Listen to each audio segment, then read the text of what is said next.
رسوله الكريم أما بعد فأعوذ بالله من الشيطان الرجيم بسم الله الرحمن الرحيم رب اشرح لي صدري ويسر لي أمري واحلل عقدة من لساني يفقهوا قولي۔ ناظرین، گزشتہ پروگرام میں ہم نے گفتگو کی خوبصورتی کے بارے میں بات کی تھی۔ اللہ سبحانہ وتعالیٰ کا حکم ہے کہ قولوا للناس حسنا، لوگوں سے بھلی بات کرو، اچھے انداز میں بات کرو، اچھی بات کرو۔ لیکن انسانی معاملات میں گفتگو کے علاوہ باہمی تعلقات کے اندر خوبصورتی اور ایک دوسرے کے ساتھ خیر خواہی اور بھلائی کا رویہ بھی نہایت ضروری ہے، ان حالات میں بھی جب باہمی تعلقات اچھے ہوں، اور ان حالات میں بھی جب باہم لوگوں کے درمیان اختلاف ہو جائے۔ اچھے دنوں میں ایک دوسرے کے ساتھ بھلائی اور احسان کرنا تو آسان ہوتا ہے، لیکن جب کسی اختلاف کی بنا پر ایک دوسرے کے ساتھ نقطہ نظر مختلف ہو جائے اور ایک دوسرے سے کچھ شکایت ہو جائے تو اس کے بعد دوسرے کے ساتھ احسان کرنا نہایت مشکل ہوتا ہے۔ ہمارے دین کی خوبصورتی یہی ہے کہ ہمیں ایسے وقت میں بھی احسان کا رویہ اختیار کرنے کا حکم دیا ہے، کیونکہ اللہ تعالیٰ محسنین سے محبت کرتا ہے۔ قرآن مجید سورۃ البقرہ کی آیت نمبر 237 237 میں اللہ تعالیٰ فرماتے ہیں وَإِن طَلَّقْتُمُوهُنَّ مِن قَبْلِ أَن تَمَسُّوهُنَّ وَقَدْ فَرَضْتُمْ لَهُنَّ فَرِيضَةً فَنِصْفُ مَا فَرَضْتُمْ إِلَّا أَن يَعْفُونَ أَوْ يَعْفُوَ الَّذِي بِيَدِهِ عُقْدَةُ النِّكَاحِ وَأَن تَعْفُوا أَقْرَبُ لِلتَّقْوَى وَلَا تَنْسَوُا الْفَضْلَ بَيْنَكُمْ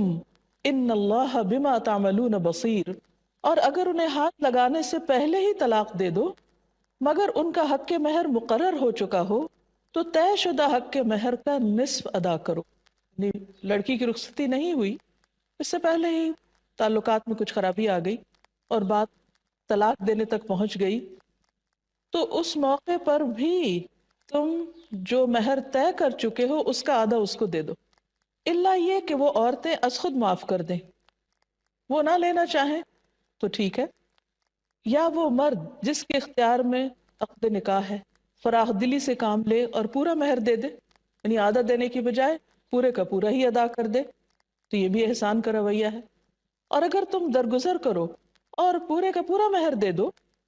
تو یہ تقوی سے قریب تر ہے، یعنی اللہ تعالیٰ نے اس بات کی طرف توجہ دلائی کہ پورا دینا زیادہ بہتر ہے۔ اور باہمی معاملات میں احسان کو نہ بھولو،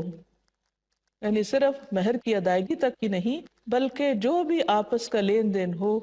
معاملہ ہو، اس میں ایک دوسرے کے ساتھ اچھا ہی کرو، اور جو کچھ بھی تم کرتے ہو یقیناً اسے اللہ دیکھ رہا ہے، وہ دیکھ رہا ہے، وہ جانتا ہے، وہ اس کی جزا تم کو دے گا۔ آج جو تم کسی انسان کے ساتھ بھلا کرو گے کل اس کا صلہ اور اجر اللہ کے ہاں پالو گے، اور اللہ تعالیٰ کی طرف سے ملنے والا اجر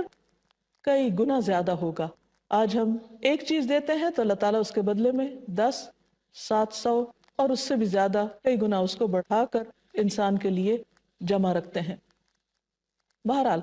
جو اصل میں قاعدے کی چیز ہے اور جسے زندگی کے تمام معاملات میں یاد رکھنا چاہیے وہ یہ ہے کہ وَلَا تَنْسَوُا الْفَضْلَ بَيْنَكُمْ، اور اس کا اطلاق صرف طلاق کے معاملے میں نہیں بلکہ زندگی کے باقی تمام معاملات میں بھی ہے۔ انسان اپنی زندگی میں بہت سے لوگوں کے ساتھ ملتا جلتا ہے، رشتہ داروں کے علاوہ دوسرے لوگوں سے بھی تعلقات انسان کے ہوتے ہیں، جس میں دوستی کا تعلق، بعض اوقات بہت گہرے تعلقات بھی ہو جاتے ہیں، بلکہ اپنے رشتہ داروں سے بھی بڑھ کر ایک دوسرے کے ساتھ محبت اور شفقت اور رحم اور خیر خواہی کے جذبات دلوں میں پائے جاتے ہیں۔ لیکن پھر انسان انسان ہے، انسان سے غلطی ہو جاتی ہے، کوتاہی ہو جاتی ہے، بعض اوقات حالات میں ایسی تبدیلی آ جاتی ہے کہ تعلقات پہلے جیسے نہیں رہ سکتے، بعض اوقات دنیا سے لوگ چلے جاتے ہیں۔ تو ان تمام صورتوں میں انسان کے لیے لازم ہے کہ وہ اپنے گزشتہ تعلقات کو کبھی نہ بھولے، خواہ کبھی کسی سے تھوڑے عرصے کے لیے ہی کوئی اچھا تعلق رہا ہو تو اس کا بھی پاس رکھنا ضروری ہے، کیونکہ کسی معاشرے کی خوشی، بہتری، ترقی کا انحصار اس پر ہے کہ اس کے لوگ باہم احسن طریقے سے مل جل کر رہتے ہیں۔ کسی خاندان کے اندر بھلائی اور خوبی اور برکت اسی صورت میں ہو سکتی ہے کہ جب وہ خاندان کے لوگ آپس میں ایک دوسرے کے اوپر احسان کرنے والے ہوں۔ ایک رویہ یہ ہوتا ہے کہ ہر شخص صرف اپنا حق دیکھے، اپنا فائدہ دیکھے، اپنا مطلب دیکھے، خود غرضی کا بندہ۔ اور دوسرا شخص وہ ہے کہ جو دینے والا ہو، جو دوسرے کے ساتھ اچھا کرنے والا ہو۔ اسلام دوسرے رویے کو پروموٹ کرتا ہے کہ جس میں ہر شخص لینے والا نہیں، دینے والا بن جائے۔ اگر اس کے پاس مال نہیں تو بھی اچھی بات کرنے والا ہو، دوسرے کے ساتھ احسان کرنے والا ہو اور معاف کرنے والا ہو۔ کہ بعض اوقات لینے دینے کی بات نہیں ہوتی، ایک دوسرے کی غلطی کو معاف کرنے کی بات ہوتی، تو اس صورت میں بھی انسان کو معاف کر دینا چاہیے، کیونکہ یہ تقوی سے زیادہ قریب ہے اور اللہ تعالیٰ کی محبت حاصل کرنے کا ذریعہ ہے۔ حضرت عائشہ رضی اللہ تعالیٰ عنہا کہتی ہیں کہ ایک بوڑھی عورت نبی صلی اللہ علیہ وسلم کے پاس آئی جبکہ آپ میرے ہاں تشریف فرما تھے۔ آپ صلی اللہ علیہ وسلم نے اس سے پوچھا کہ تم کون ہو؟ بولی میں جثامہ مزنیہ ہوں۔ آپ نے فرمایا اچھا تم حسانہ مزنیہ ہو، یعنی اس کا نام بھی اچھے طریقے سے لیا۔ تم کیسی ہو؟ تمہارا کیا حال ہے؟ ہمارے بعد تم لوگ کیسے رہے؟ یعنی اس سے بہت اچھے طریقے سے اور بہت خوبصورت انداز میں گفتگو کی۔ اس نے کہا اللہ کے رسول صلی اللہ علیہ وسلم میرے ماں باپ آپ پر قربان ہوں، ہم خیر و عافیت سے رہے۔ جب وہ چلی گئی تو میں نے کہا کہ اللہ کے رسول صلی اللہ علیہ وسلم آپ اس بڑھیا پہ اتنی توجہ دے رہے تھے، یعنی ایک معمولی سی خاتون تھی، دور سے آئی تھی، تو آپ کا یہ اتنا اچھا رویہ اور معاملہ۔ آپ نے فرمایا یہ خدیجہ کے زمانے میں ہمارے پاس آتی تھی، اور صحبت کا حق یاد رکھنا ایمان کا حصہ ہے، یعنی پرانے تعلقات تھے ان سے ہمارے۔ یہ انسان کے اخلاق اور انسان کی شرافت اور بلند کردار ہونے کی علامت ہے کہ انسان معاشرے کے ان لوگوں کو بھی توجہ دے کہ جو بظاہر اپنے برابر کے یا اپنے سٹیٹس کے نہیں ہیں۔ بعض اوقات ایسا ہوتا ہے کہ ایک وقت میں انسان کے حالات اچھے نہیں ہوتے، اس کے میل جول کے لوگ بھی اسی طرح کے ہوتے ہیں، پھر اللہ تعالیٰ اپنا فضل کرتا ہے اور حالات اچھے ہو جاتے ہیں۔ بعض لوگ دنیاوی اعتبار سے بہت ترقی کر جاتے ہیں اور ان کے پرانے تعلق داروں کے ساتھ ان کے سٹیٹس میں بہت فرق آ جاتا ہے، یعنی آپ یوں کہیے کہ زمین آسمان کا فرق آ جاتا ہے۔ ایسے میں ایک رویہ تو یہ ہو سکتا ہے کہ انسان اپنے پچھلے غریب رشتہ داروں، تعلق داروں سب کو بھلا دے اور ان سے اجنبی بن جائے اور ان سے کوئی تعلق واسطہ نہ رکھے، اور دوسرا یہ ہے کہ انسان کہیں پر بھی پہنچ جائے لیکن جن کے ساتھ اچھا وقت گزرا ہو ان کے اس وقت کو، اس تعلق کو کبھی فراموش نہ کرے، اور جب کبھی واسطہ پڑے تو ان کے ساتھ اچھے اخلاق کا ہی مظاہرہ کیا جائے۔ اسی طرح بعض لوگ وفات کی وجہ سے جدا ہو جاتے ہیں اور کچھ عرصے کے بعد بھلا دیے جاتے ہیں، لیکن ہمارے دین نے ہمیں یہ سکھایا ہے اور خود نبی صلی اللہ علیہ وسلم کا طرز عمل یہ رہا ہے کہ حضرت خدیجہ رضی اللہ تعالی عنہا کی وفات کے باوجود، اس کے بعد بھی، جبکہ آپ کے پاس کئی ازواج تھی، لیکن آپ نے کبھی بھی حضرت خدیجہ کے ساتھ گزرا ہوا اچھا تعلق اور اچھے واقعات اور اچھے حالات کو فراموش نہیں کیا، بلکہ ان کے رشتہ داروں اور ان کی دوستوں تک کو بھی آپ اہمیت دیا کرتے تھے۔ جب آپ کوئی بکری ذبح کرتے یا کوئی چیز لوگوں میں تقسیم کرتے تو ان کی دوستوں کو بھی بھجوایا کرتے تھے۔ حضرت عائشہ کہتی ہیں کہ جب آپ حضرت خدیجہ کا تذکرہ کرتے ان کی وفات کے بعد تو خوب تعریف کرتے۔ ایک دن مجھے غیرت آئی، میں نے کہا کہ آپ اتنی کثرت سے ایک سرخ مسوڑوں والی عورت، یعنی جو اتنی بوڑھی ہو چکی تھی کہ اس کے دانت بھی گر چکے تھے، صرف مسوڑے ہی باقی رہ گئے تھے، اس کا ذکر کرتے رہتے ہیں جس کے بدلے اللہ تعالیٰ نے آپ کو اتنی بہترین بیویاں دی ہیں۔ آپ نے فرمایا اللہ تعالیٰ نے مجھے اس کے بدلے میں اس سے بہتر کوئی بیوی نہیں دی، یعنی آپ نے بالکل درست بات کی اور جو حقیقت تھی وہ بیان فرمائی۔ فرمایا وہ مجھ پر اس وقت ایمان لائی جب لوگ کفر کر رہے تھے، میری اس وقت تصدیق کی جب لوگ میری تکذیب کر رہے تھے، نہیں مجھے جھٹلا رہے تھے،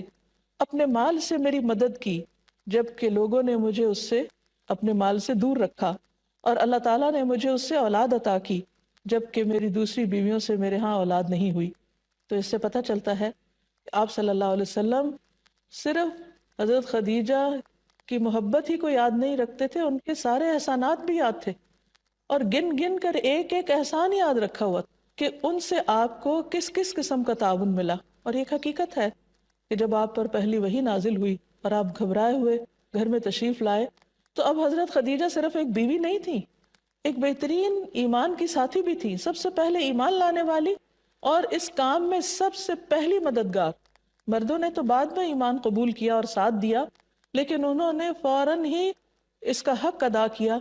اور آپ کے بارے میں فکر مند ہوئی اور آپ کو تسلی دینے لگی اور آپ کو ورقہ بن نوفل کے پاس لے گئیں. یعنی ایک بڑی مدبر اور دور اندیش خاتون تھی جنہوں نے اس مشکل وقت میں آپ کا ساتھ دیا. اور پھر نہ صرف یہ کہ ابتدائی دنوں میں بلکہ اپنے مال میں سے کسی چیز کو بچا کے نہیں رکھا. جب شیب ابی طالب میں نبی صلی اللہ علیہ وسلم نے 3 سال گزارے تو اس گھاٹی میں وہ آپ کے ساتھ رہیں کہ جہاں ایسی تکلیفیں اٹھائیں کہ وہ سخت بیمار پڑ گئیں اور اس کے بعد جلد ہی ان کا انتقال بھی ہو گیا. نبی صلی اللہ علیہ وسلم نے خاص طور پر خواتین کو اس معاملے میں تلقین کی ہے. حضرت اسماء بنت یزید کہتی ہیں کہ ایک مرتبہ ہم اپنی سہیلیوں کے ساتھ تھے کہ نبی صلی اللہ علیہ وسلم ہمارے پاس سے گزرے. آپ نے ہمیں سلام کیا اور فرمایا احسان کرنے والوں کی ناشکری سے بچو. میں نے عرض کیا یا رسول اللہ صلی اللہ علیہ وسلم احسان کرنے والوں کی ناشکری سے کیا مراد ہے؟ کون احسان کرنے والے اور کون سی ناشکری؟ فرمایا تم میں سے ایک اپنے ماں باپ کے گھر دنوں تک بن بیاہی بیٹھی رہتی ہے، پھر اللہ تعالیٰ اس کو شوہر عطا کرتا ہے، وہ اس کے ساتھ ہر طرح کا احسان کرتا ہے، لیکن کبھی اس سے اگر کوئی غلطی ہو جاتی ہے تو وہ غصے میں آ کر کہہ دیتی ہے کہ میں نے تجھ سے کبھی کوئی خیر نہیں دیکھی. تو یہ جو جملہ ہے کسی بھی عورت کا کہ میں نے اس گھر میں کوئی خیر نہیں دیکھی یا کوئی خوشی نہیں دیکھی، یہ انتہائی ناشکری کا جملہ ہے. نبی صلی اللہ علیہ وسلم نے خاص طور پر یہ جملہ خود بول کر بتایا کہ یہ ناشکری کا جملہ ہے اور خواتین کو اس جملے کے بولنے سے پرہیز کرنا چاہیے، کیونکہ یہ ہو ہی نہیں سکتا کہ کوئی شوہر اپنی بیوی پر کسی بھی قسم کا کوئی احسان نہ کرے. تو آپ نے فرمایا کہ تم میں سے کوئی عورت شوہر سے بے نیاز نہیں ہو سکتی کہ وہ کہے کہ مجھے ضرورت ہی نہیں ہے اس زندگی کی اور چھوٹی چھوٹی باتوں پر ناراض ہو جائے. انسان کو صبر اور برداشت اور حوصلے سے کام لینا چاہیے. اسی طرح والدین کے ساتھ احسان کا تو ہم سب پڑھتے ہیں قرآن مجید میں، لیکن صرف ان کے ساتھ احسان نہیں بلکہ ان کے جو متعلقین ہیں، ان کے جو دوست احباب ہیں، ان کے ساتھ اچھا سلوک کرنا بھی ضروری ہے. والدین کے ساتھ احسان کے بارے میں تو ہم سب جانتے ہیں، اللہ تعالیٰ کا حکم ہے وَبِالْوَالِدَيْنِ احسانًا، بار بار اس کی تاکید کی گئی ہے. لیکن صرف اتنا ہی کافی نہیں کہ ہم والدین کے ساتھ اچھی گفتگو کریں یا ان کے کچھ حقوق کا خیال کریں، بلکہ اس احسان میں یہ بھی آتا ہے کہ جن لوگوں کا ہمارے والدین پر احسان ہوتا ہے یا ہمارے والدین کے ساتھ ان کے اچھے تعلقات ہوتے ہیں ان کے ساتھ بھی احسان کرنا چاہیے. یہ بھی دراصل والدین کے ساتھ احسان ہی کی ایک شکل ہے. عبداللہ بن عمر کے بارے میں آتا ہے کہ وہ جب مکہ کے لیے روانہ ہوتے حج عمرے وغیرہ پر تو اونٹ پر سفر کرتے ہوئے اپنے ساتھ ایک گدھا بھی رکھتے. جب اونٹ کی سواری سے تھک جاتے تو گدھے پہ بیٹھ جاتے اور امامہ پہن لیتے، یعنی پگڑی وغیرہ باندھ لیتے تاکہ